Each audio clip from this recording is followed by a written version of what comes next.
Hi everyone and welcome to the first episode of Standing 8. I'm Paul Fitzgerald. I'm Ben Damon. And I'm Jeff Fenech. Standing 8 is going to be a podcast series where we talk to a variety of different athletes, personalities and notorious identities from around the world. As it's our first episode, I thought we'd dive a little bit deeper into the life and times of Jeff Fenech, what it takes to be a three-time world champion. I'm the whole three maybe. And just get to know the real Jeff Fenech. So let's kick it off. How do you feel about that notorious identity, Jeff? Is that... I think it's a part and parcel with boxing as you grow up, and everybody loves a fight. It's every one of my fights, like George Freeman. Everybody was there. I mean, all the old time Stan Smith. Everybody went to watch me fight, and you don't not say hello to them when they say hello to you. You cordial. You say hello. I mean, I remember the days when people talk about the mafia and stuff in America. You don't tell me any of those fighters like the Joe Louis, and they wouldn't have said hello to whoever it may have been, Al Capone or whoever. You say hello and you just treat people how they treat you. And those guys always treated me great, so I've got nothing bad to say about them. You and I have talked about this previously, but do you sort of feel that Australia's got back behind Jeff Fenech a little bit now? There was a period where it was sort of cool not to like Jeff Fenech. Now, maybe with the evolution of who you've become in the public eye, people seem to be back on board. They were certainly on board through what we're going to talk about, the early part of your career and right through your career. But then, do you think it was tall poppy syndrome there for a while? Yeah, look, I have a persona in my life that I kind of think that, wow, jealousy's a really, really crazy thing. And I'm sure that I went through that, but I also went through a period of my life, and I can say this without any hesitation. I don't really even like who I was, Ben and Paul. I don't really like who I was. I got everything for nothing. I could go anywhere, into any restaurant, I never paid. I'd get into a taxi, they wouldn't charge me. I used to sometimes come home and think, wow, how great that was. Then I used to also think, as I got a little older, wow, would they do that to a homeless person? Would they help somebody who needed food? And then I think, nah, we don't even think of that. Here am I getting treated like I needed everything for nothing and got it for nothing, and I took it. And then I kind of reassessed my life back then, and I realised now that, I don't really like that Jeff Fenech back then. Although I'd done some great things, and some people may have loved me for what I'd achieved, but I don't like who I was back then. What was the cause of the reassessment? Why did you shift who you were going to be? Yeah, I kind of looked in the mirror, and who I believe is the ultimate judge in the mirror, and I thought of some of the things that I'd done and been through, and the problems that I'd not just caused for myself, but the heartache that I put my father was really here when I got in a little bit of trouble with my mother and my family, my brothers and my sisters. And then when I was married, I had a period of time where people say to my children, oh, your dad's this or your dad's that. And it hit me hard, Ben. It hit me really, really hard to think that as tough as I thought I was, I didn't like to put my family through some of the verbal things that people would say. And look, they still say today, but I've got to learn to live with it. I've made mistakes. I've got to be a better person for it. And I think that at this stage in my life, I give more than anybody in the world. People ask me for things every day on Facebook and so on. I'm the first person to give it to. I was just a recent little example, and they might verify this, but somebody told me they brought something from a charity by the end of the night that the item was missing. So I sent them some stuff, and all of a sudden some people who read it, I've got about 1 million people now saying, oh, my charity. Yeah, item. A lot of dodgy charities all of a sudden. All of a sudden. But look, I just know that the person I am today, I wouldn't be without the support of the Australian public. And I'm in an opportunity, and I'll have a great opportunity to give back, and I want to give back. Talking about some of your achievements, Jeff, your first 20 pro fights, you'd already become a 3-weight division world champion. I mean, that's unbelievable by anybody's standards. Yeah, well, that record was only broken last year by Lomachenko. He done it in less fights, but he's been defeated. I was the first fighter to do it undefeated. And on top of that, just think of after my 23rd fight, and I'm happy that Ben's here with me because, in my first 23 fights, 13 of them were for world titles, and maybe 8 or 9 of those were 15 rounds. So it's quite it's a great achievement that I don't know if Australia have really ever given me enough credit for. I don't believe I have. I don't believe that anybody knows these records. Hopefully they'll know them now. And not that I need them to know it, but I done some great things for Australian sport and for Australia as a whole, because I was very, very loyal to my country. I had the majority of my fights here. Had I had them over in America and stuff, everybody would know exactly what I'd done and how I done them and why I done them. But the reason why I stayed is because, I loved fighting in front of 15,000 screaming Australians that were screaming for Jeff Fenech. What a golden era that would have been, 1985. I don't know your age, Paul, but I was a bit too young to fully appreciate what was going on. But 1985, Jeff Fenech was winning a world title. Mike Tyson had, a fight a month or a bit more in 1985. We had Barry Michael Lester Ellis in Melbourne. It was just a golden era in Australian boxing. And I think probably we were just a little bit too blessed at that point. Through that period, there was so much going on and you were achieving so many things. Maybe people just started to take it for granted a little bit, do you think? Yeah, when you think of it, the 84 Olympics, I went there, I was the team captain, which was an amazing honour for me because the fighters who represented Shane Knox, Brendan Cannon, Ricky Finch, and so they were all much more experienced than me, but they chose me to lead the team, and now obviously I believe I'm a great leader. That's one of my strengths. I'm a leader, not a follower.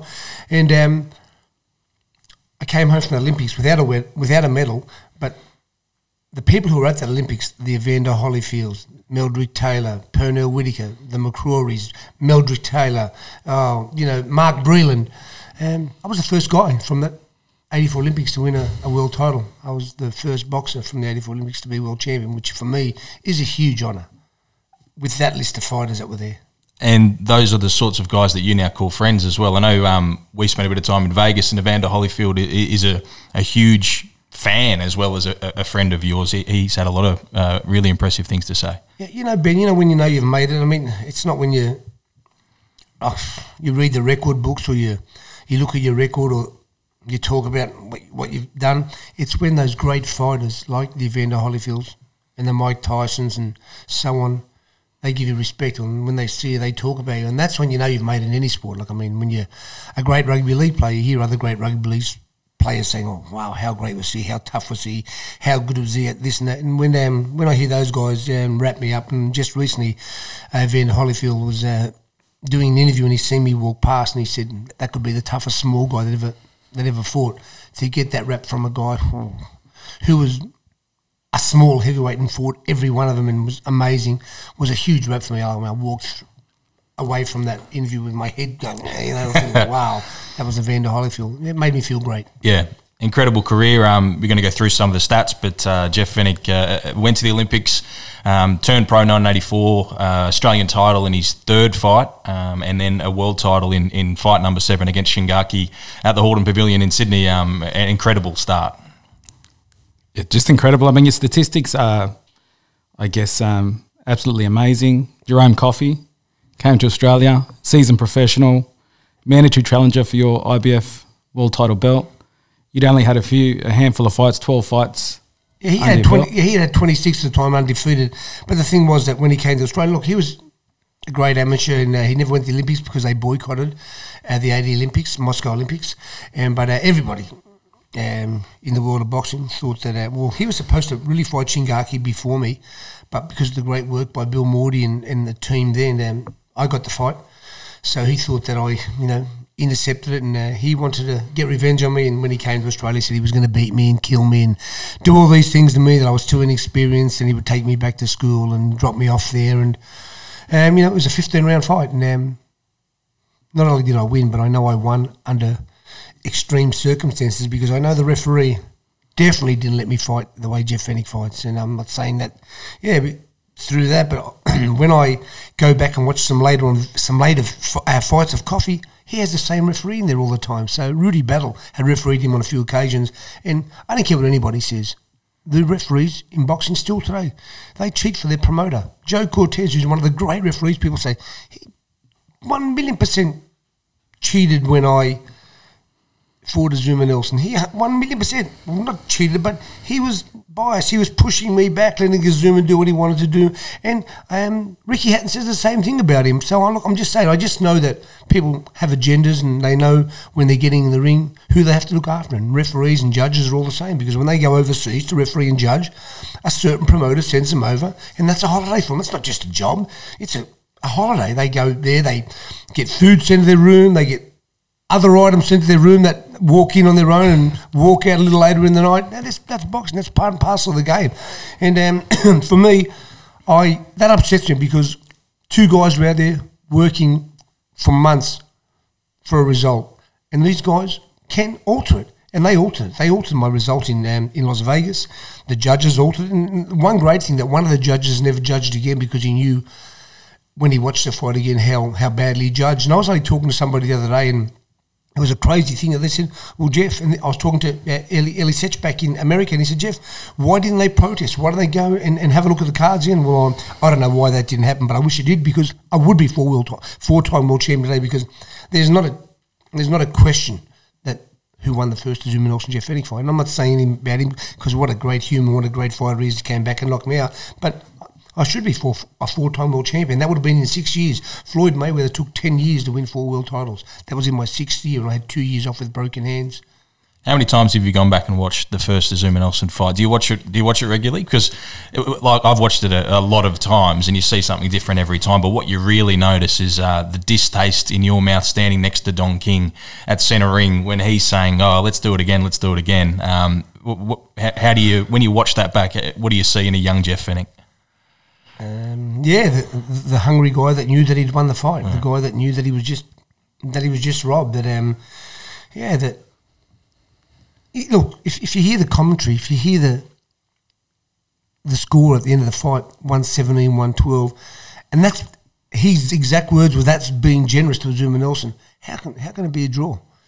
If you watch the last round, had I not held him, he falls. Had it been a 15-round fight, I knock him out. Had they not lost the mouth guard, I still think I knock him out, because he had another minute there. So there were a lot of things that happened at that time that, and like I said, the mouth guard wasn't lost. It was put in somebody's pocket.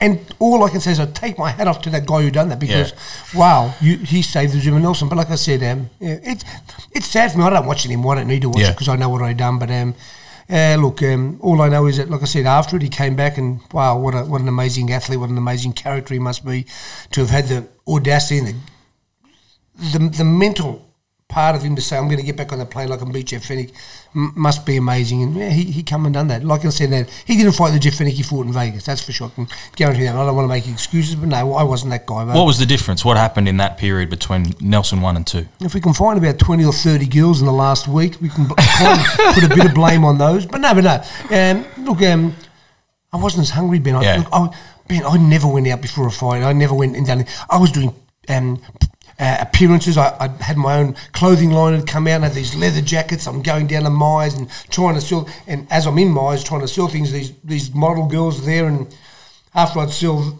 some shirts or something, I'd obviously try to sell myself, and but it was crazy times. I thought I was bigger than the sport itself.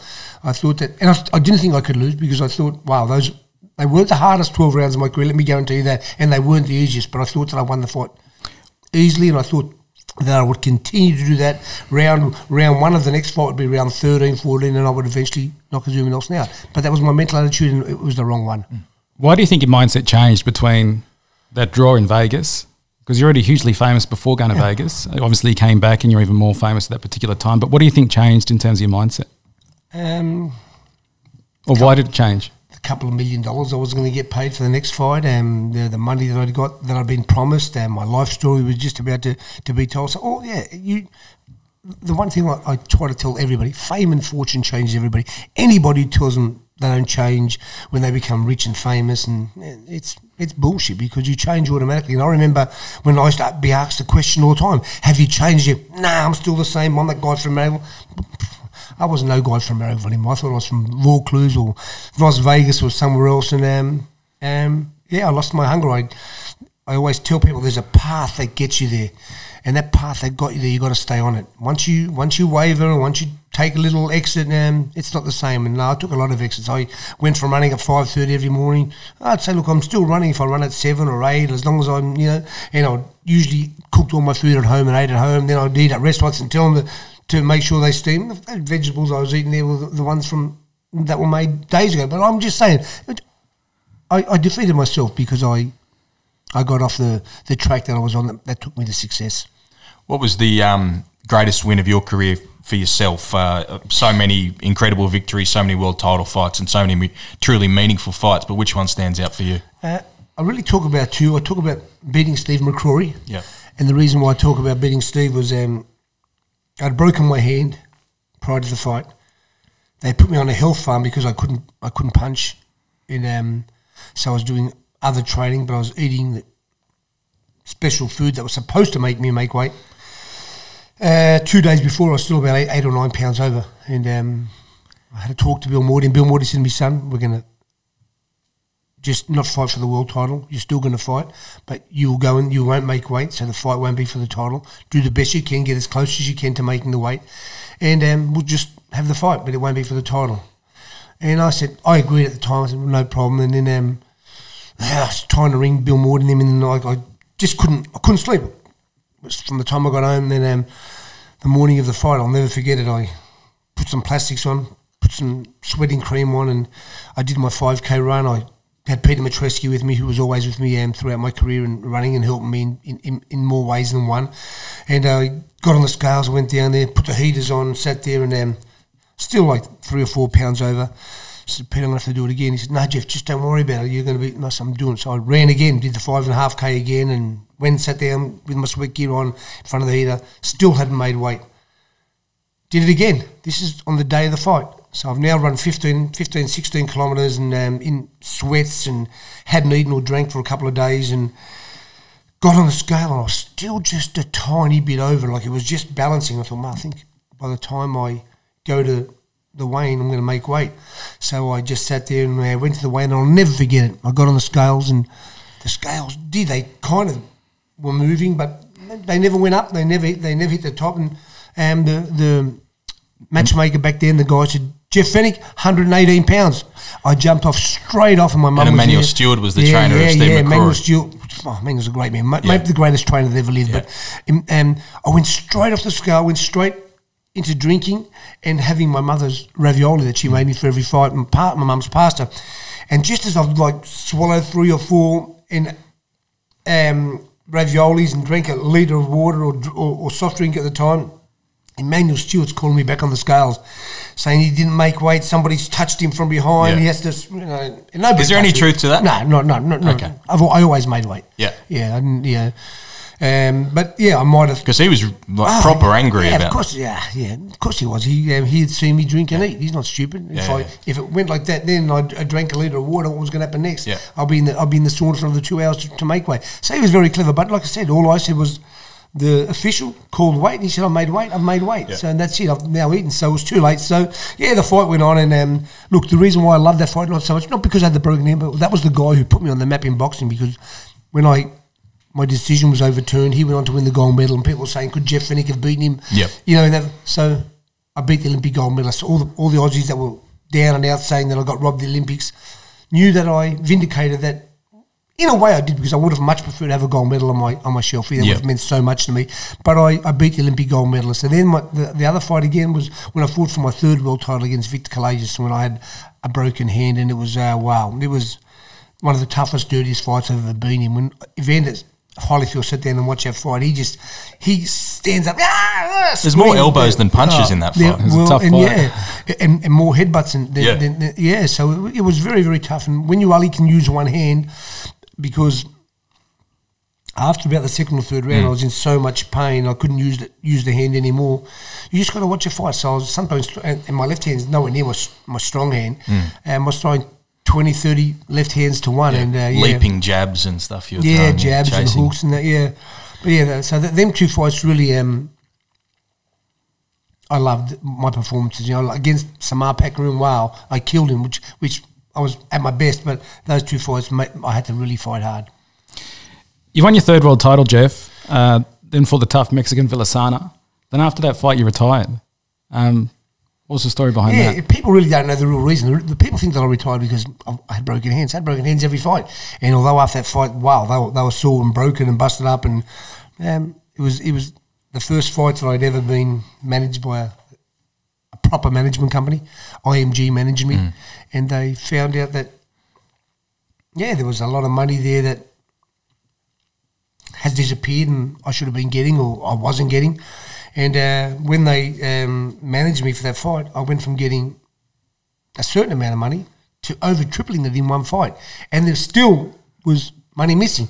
And when that happened, I will never forget it. As I was walking down the tennis centre into the press conference, I can never forget Bill Morty's there, and he was as happy as he was that I won, he was still complaining about IMG. So Bill Morty and his partner at the time, Colin Love, might not have been there, but Bill Morty had lost, a lot of his profit for once. I'd finally got something for fighting, and kept saying it, and Johnny started talking to me about it, and then they start questioning, should I have these people look after me? So, me being so naive and loyal and stupid, I don't use IMG anymore. I let Bill Morty just look after my career because I felt sorry for him. But prior to that, I was under so much pressure that I did. I said, I'm not going to fight anymore. And it wasn't because of my hands. Yeah. It's because I didn't want to see Bill upset. I didn't want to see these people upset. And I didn't want me to be in the middle because I just couldn't handle it. I didn't know how to handle it back then. Yeah. Today would be completely different. But back then, I didn't know what to do. All I thought was, here's the man who's helped me from the start, Bill Morty, and are these people robbing him? Am I getting too much? And I didn't know, so I retired. So how do you look back on your association with Bill Morty overall now with the benefit of this hindsight? I look back and I think to myself that without him or without meeting them, it would have been a tougher road, much tougher. But I also look back and I think that my association with Bill Morty and my then manager, Colin Love, was disastrous. And it was more disastrous because Johnny Lewis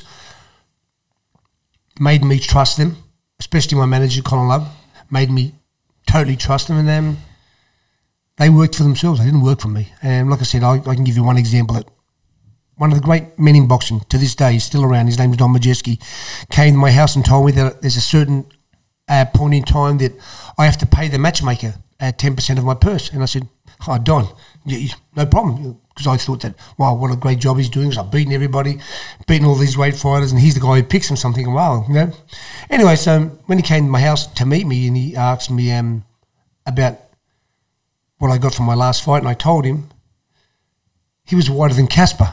When I told him what I got, and he thought, I can't take any money if that's all you're getting here. He was, he was misled, and he was told, false things, that I was getting X amount of dollars when I was getting nowhere near it. And then, it started making me think. And that's when I started doing a few more things on my own and getting some good people around me. I got Theo Onisforu around me, thanks to the Packers, and James and Kerry, and got Theo in to help me. And if it wasn't for Theo, I'll never forget the negotiation series that he went through with Don King. He said Jeff was like, he enjoyed it. He said he enjoyed it, but he said it was like you were playing tennis, just back and forward. And at the end of the day, like I said, I got my highest money ever when Theo looked after me. And when I fought Zuma Nelson in the rematch, I got twice as much as Nelson. So and I think I deserved it anyway. But that's boxing. What about Don King? How do you look back on? What do you think of Don King now? Yeah, I think the same. Everybody says how he robbed them and he done this and that. Everybody talks, but listen, Don King gave me the most money I ever got paid. Yeah, and I was very lucky that at that time Theo had a look at the whole situation. When you hear these fighters saying, "Man, he only gave me $3 million." Well, I look at it today and I think, wow, it's their fault because they got more than they ever got before, but it's their fault because they didn't do the numbers and stuff. And I know one thing, that when Costa Zeus signed with Bill Morty, I'd helped him. I went to the Packers. He got his own deal with Sky Channel, where I never got no money out of Sky Channel. The promoter got the money, and then I got paid. And so Costa was very, very blessed that I went through what I went through, and I seen the good things and the bad things that happened to me. And most good things happened to Costa. Like I said, he had his own pay TV deal. He had So he was great. So I mean, like I said, it's great that somebody else benefited from my mistakes or from me. But that's what happens in life. Was that your biggest purse, Nelson, too? Yeah, definitely. By a long way. Yeah, by a long way. Yeah. What sort of money are we talking? What sort of ballpark? Yeah, a couple of million. Okay. Yeah. And prior to that, just think of this. Just think of in 1985. In 1985, when I outgrossed Bruce Springsteen at the box office, and I got $100,000. And when you think you got to pay, you train at 25%, and then you pay the extras and your expenses and this and that. It's not a lot of money. Although back then it was a lot of money, and that's what I was led to believe, because Johnny Lewis said, "Oh, nobody else has ever got that." But what Johnny Lewis didn't do for me, and he should have done for me, was sat down and said, "Well, there's 12,000 people here at $100. That's $1.2 million. There's Sky Channel here. There's sponsorship." And they never done that. And they just offered me a person. Well, I didn't accept. Johnny and my manager accepted. And what I find out later in my career is that my manager was 50% of the promotion, so he wasn't going to give me any more. And I've spoke to him about that, and he denies it. But Bill Morty told me, so I believe Bill Morty. And simple. I'm not stupid. What was your relationship like with Kerry Packer? You mentioned the Packers, and you were around them at that particular time. Yeah, it was crazy. The first communication I got to do anything with the Packers was that Jamie was having his 21st birthday, yep, and they wanted me to box an exhibition at his house. They're going to put a ring up. This is how I feel. This is exactly what I'm not going to box for no. Excuse me. I know they swear on these podcasts, but I'm not going to box for no rich boys. I'm going to go out there and so I kind of and John Singleton, I didn't do it, but I said then later on, James wanted to meet me. We met and we clicked straight away. We had an amazing friendship and relationship for a long time, and then his dad died and was brought back to life thanks to the defibrillator, and the only one that was in that ambulance at the time, or else he wouldn't have been around for a lot longer. And he asked me, would I train him? I said, wow, I'd love to. So I jumped straight in. I started helping Mr. Packer and had the most amazing part of my life, being able to train him, talk to him and learn little things from him. And I'm not just saying this, but Kerry used to say, he said, son, I don't know about your education, but you're smart enough to run the country. You're the kind of person. He used to give me the biggest raps. He really liked being with me, and I loved being with him. And like I said, we travel the world together, and I learned so much from the man. He looked after me so well. I was just like, he treated me like he treated his son. Yep, amazing. You had a special, you still do have a special friendship with Mike Tyson that people are still fascinated by. I see in the last few weeks, every time you've made a comment about Tyson, I know you told the story about when he got the tattoo and you were training him, and they still go viral every time. People seem to will have a fascination with Mike Tyson, but with your relationship with him as well. Yeah, they love him, and I love him. I think the first time I met him, Ben, I just got an award. It could have been 1986. Ray Lennon got the boxer of the year. I got the runner-up. Yeah. And, of course, Mike arrived late.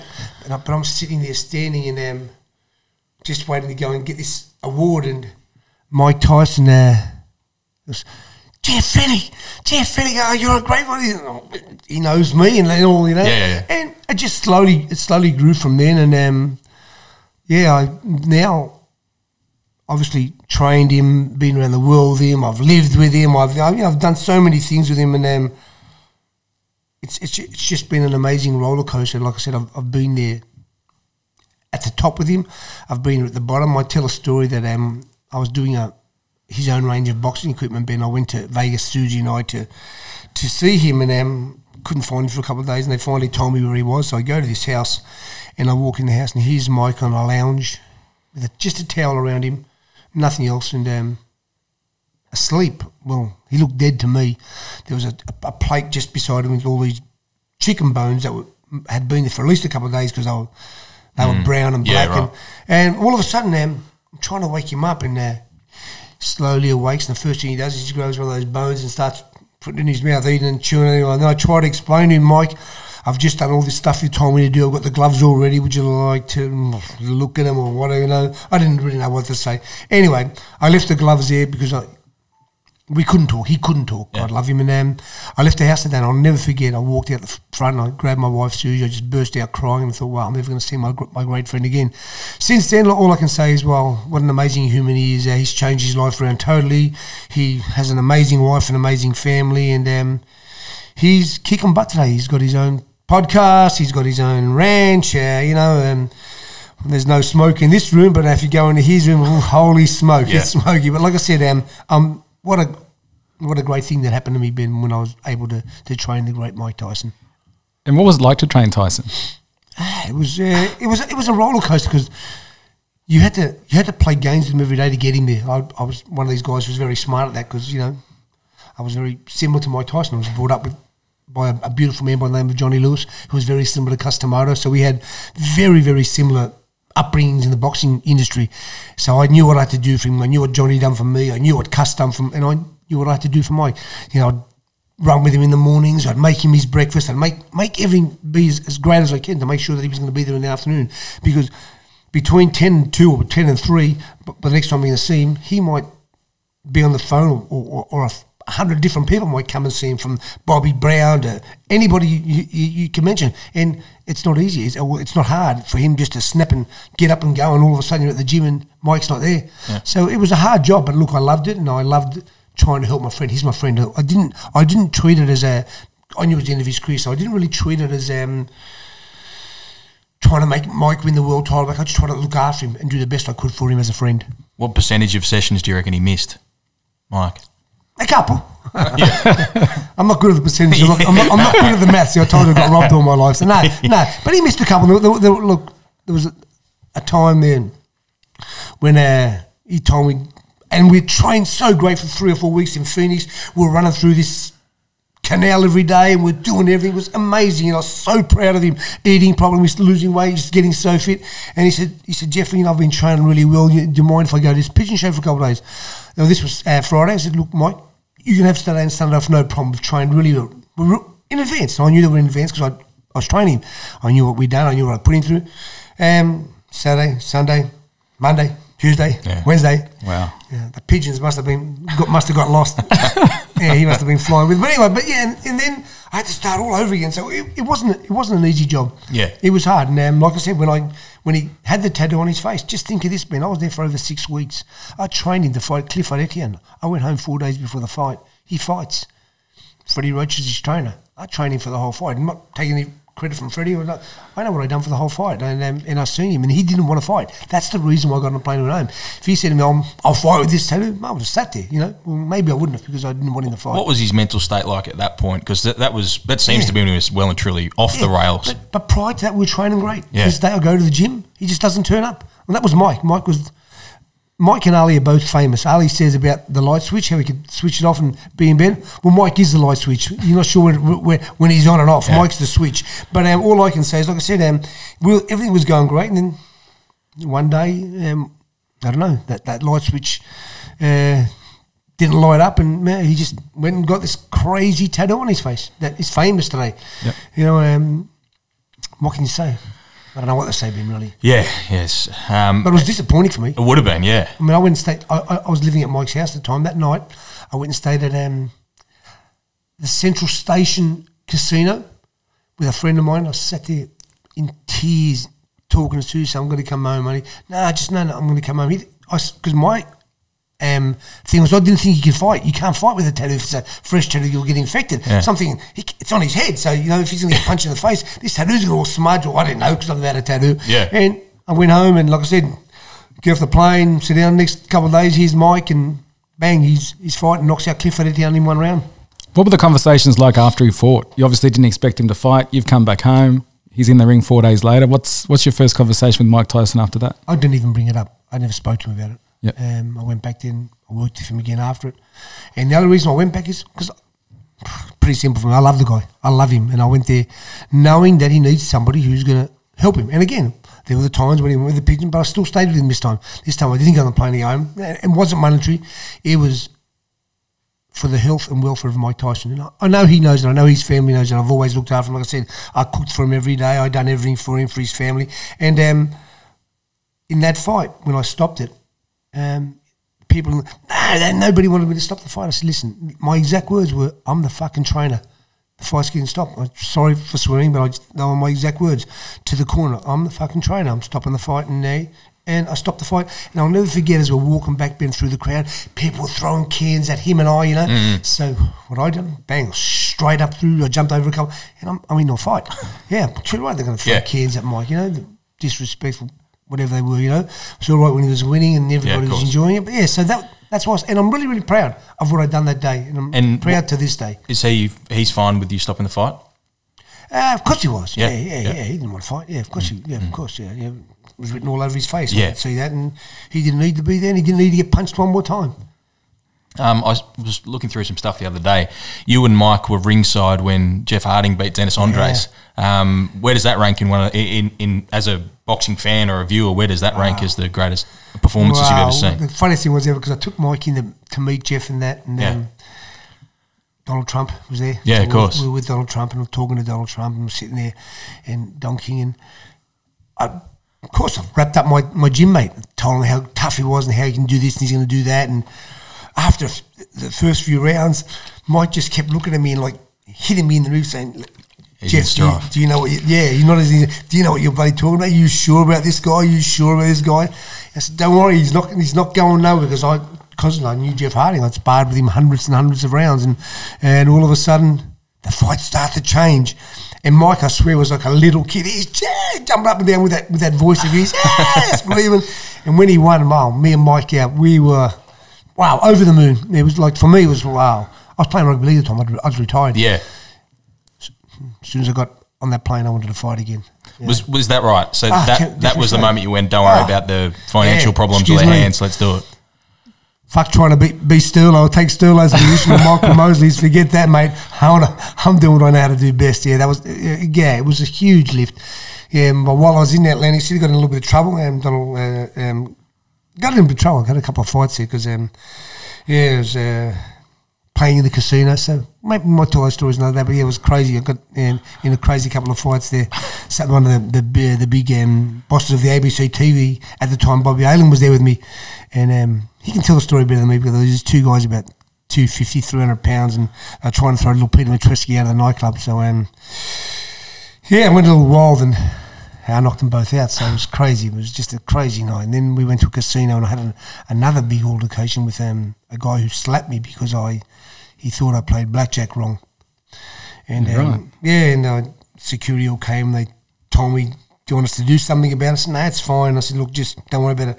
So I said, I'm fine. So I just pretend I went to sit down. As I went to sit down, I hit him once and he was on the floor. And that night I couldn't go back to the hotel. I had to go and hide because the police were looking for me. And the craziest thing ever happened, that at about 3 or 4 in the morning, the word is that this person who's knocked these people out is the Australian boxer. So they go to Jeff Harding's room. Yeah, that's right. And they wake up Jeff Harding. They're trying to arrest Jeff Harding. And Jeff Harding's saying, man, I'm fighting for the world title. I'm being out drinking and I'm being out fighting. Stitch up. Well, they went there because they heard it was just Australian boxer. Yeah. Just the wrong Australian boxer. But yeah, thank God for that. And I hid for a little while, went to the fight and went home. And after seeing that rush, watching Jeff Harding do what he done, maybe in one of the greatest upsets in boxing history, or one of the greatest performances in boxing history by somebody who everybody thought was down and out. Got off the plane and I rang Parramatta Club up and said, listen, you can keep that $1 a week I get. I'm going back to boxing. Yeah.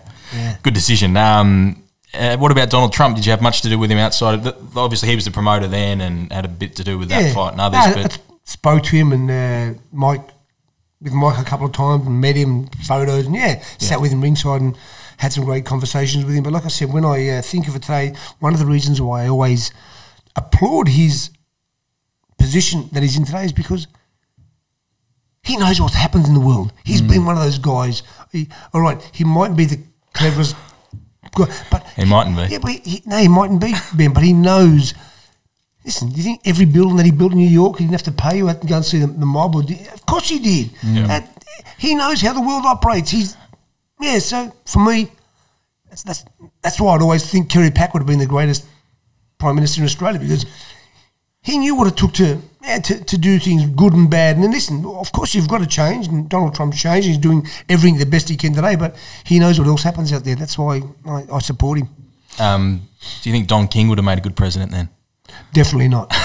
Why not? Don counts. Shonky promoters? He wasn't the promoter. Donald Trump wasn't the promoter. But Don's 1 for you, 8 for me. If it's 1 for you, 2 for me, it's not too bad. But you know. But no, I don't think. Yeah, and Don. Well, they're both loud, but Don King is just a little bit too out there for me. Yep. Jeff, you've been around some great champions over the years. You know, Tyson, Holyfield, all these sort of guys. Jeff Harding. What do you think made you such a great champion? Well, Paul, I really don't know, because I never wanted to box in my life. I wanted to be a football player. I honestly believe, I want to say this in front of hopefully the whole world listening to me, that every single person is born with an amazing ability to do something. I just was blessed that I found it. I was blessed that I walked into a gym and I sat there, and for the wrong reason, but I seen Johnny Lewis, and Johnny Lewis said something and I commented on what he said, and then I went back to the gym the next day. I sparred and I was there. I found what I was born to be. And I was as much as I loved rugby league, I still never would have made it. I was too small back then. Imagine being 19 or when I was 20 or 21, I was 118 pounds. What would happen to me in rugby? But I still played rugby league and I loved it. But so I was just blessed that I found what I was great at, and totally, again, I said by accident, and I met a great man that could keep me motivated and give me goals that were achievable. He would set me goals all the time. Johnny would always would set me a goal and say, Jeff, we can do this, or you can do this. And the more I done it, the more I believed in him, and the more I achieved. So I'm just blessed that I found boxing. But like I said, most guys, when you talk, when did you start boxing? 7 or 8, and me, 17 and a half. So it's completely different. Yeah, crazy. Now, you mentioned Johnny Lewis a few times. Any chance that we'll have Johnny as a guest? Yeah, you can have him as a guest if you want. Nah, look, no, but I know you don't talk to Johnny Lewis anymore, and it's a sad part of Australian boxing that you two aren't friendly anymore. Two legends of the sport. Is there any chance we patch up that relationship? You know what, Ben? I would love to put him on that microphone there with you and talk to him and let me ask him the questions I'd like to ask him and let him answer honestly. The reason why Johnny, and I say this without any doubt, Johnny will never say a bad word about Jeff Fenech, not because of anything. He said we can't, because I tell the truth, Ben. I don't lie about Johnny. I love Johnny Lewis. I love him. I loved him more than I loved my own family. I gave him more than I gave my own family. I paid the trainer 25% of everything I ever got, plus more when a trainer gets 10%. So let's just cancel all those things out. I'd love to see Johnny down there, and I'd love to say to Johnny, I'd love to ask him a few questions. Why, and for instance, why when I lost against Jerome Coffey, when I was 30-something stitches in my mouth, the worst I've ever been. Where were you? Where were you for weeks? I asked my wife. I'd cry every day. I'd sit in my bedroom and cry. I'd go to dial his number and say, I'd hang up and say, he's got to ring me. He should be ringing me. But I'd love to ask him some questions. Like I said, fame and fortune changes everybody. And I know one thing about Johnny, and I don't say this in a bad way, but Johnny may still have his first $20 and his next 20 and 20 and 20 and 20 and 20 after that. He may have them all because he's there. Johnny does love his money. Whether or not we get Johnny on the show, we're going to have a lot of your friends. Is that the idea?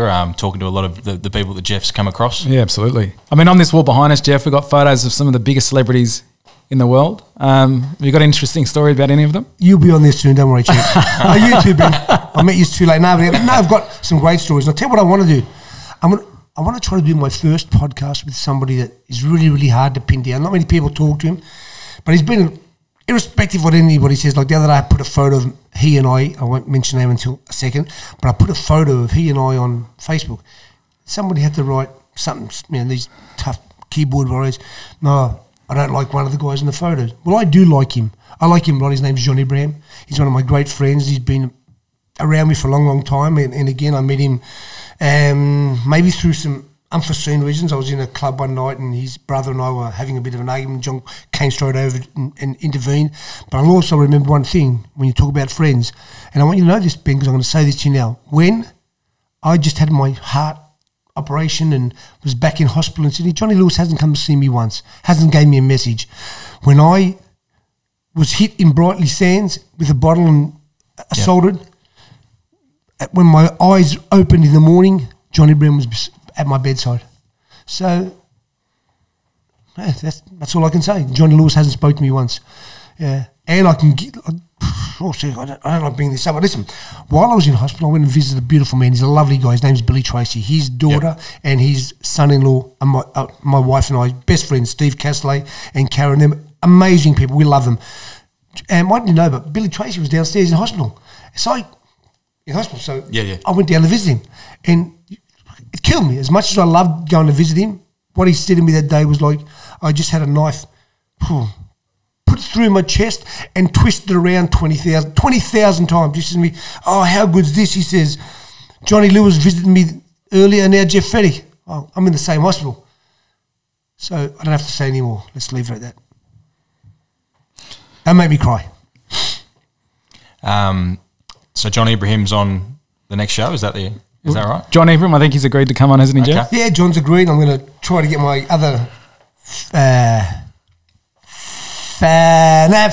fabulous friend, Kyle Sandlands, and I'll try to grab them, and then I'll try to grab some of the great sporting people. Like, I'll speak to Michael Clark. I'd love to talk to him, Warney, Andrew Johns, and so on. I'd love to do more with a lot of the rugby league players. Dave Lilliard, I love Dave. Dave tells a story. He said, Jeff, I'll never forget it when my first game of rugby league, he didn't know what happened. He turned up to the ground. He said all he could see was hundreds and hundreds of cameras at Parramatta Stadium where we were playing it. And he's like, the first thing he thought, has Jack Gibson or somebody died? He said to me, then he seen that I was playing, so there was. He said he couldn't believe how many cameras there is. I've never seen that many cameras in my life, you know. So no, I've got some great stories to tell. I've got some great, you know. What I'd like to do is when I interview these guys at the end of it, I want to ask them 3 questions, you know, certain questions that I want everybody to answer. Mm-hmm. Their best experience with me, maybe their worst experience with me, and why. Yep. And why we're mates. So I'm going to do that, and I think it's going to be some great talking. For sure. Is there a chance we'll get Mike Tyson on the phone or something? I'd be able to do that, no problem. Yeah, I'd be able to do that, no problem. I'd just ring up his beautiful wife, Kiki. I just done Mike's podcast while I was over there. I'm not sure when they're going to play, but I'm sure that he would do the same for me. And we can get Hollyfield and Lennox and everybody else, so it could be great. And you know, we had a great time over there with Lennox Lewis. We did, yeah. That spar you had with him when you dropped him, then wow. You didn't think he was going to get up. Yeah, well, we got up, but, you know, but it was after the race. He's got the biggest hands of any man I've ever seen, Lennox Lewis. He's got the rings on. But you were still able to get inside. It was tough, but we got there. Yeah. No. We're looking forward to talking to all those people. It's been a pleasure to meet them through you in Vegas, and should be exciting. Yeah, absolutely. Well, let's just say this is the start of Standing 8. Let's get into it. Absolutely. Thanks, guys. Thank you.